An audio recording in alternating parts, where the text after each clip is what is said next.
Romania's pro-EU leftist parties appear to have staved off a resurgent far-right in a parliamentary election Sunday.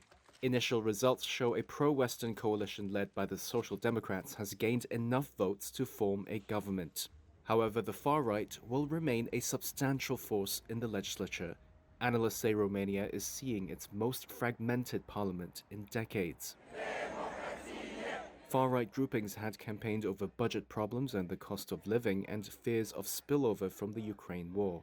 Pro-European mainstream parties, meanwhile, have angered their voters with infighting and corruption allegations.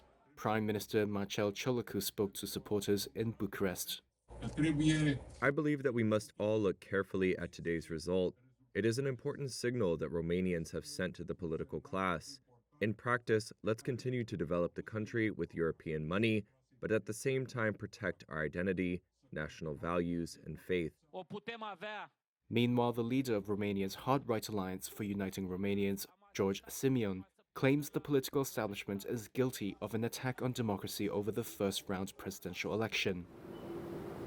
The country's top court is expected to rule Monday on whether to annul that vote, held late last month. That's after a shock result raised suspicions of interference in the campaign.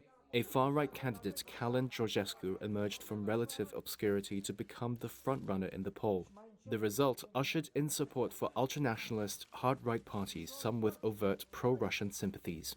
Romanian authorities say they have found evidence of meddling by hostile actors, and the Constitutional Court is yet to validate the election. Sunday's vote was the second of 3 consecutive ballots for both a new parliament and a new president. Who gets to form the government will depend on who wins the presidential election, since the president designates a prime minister and the timeline for that is unclear.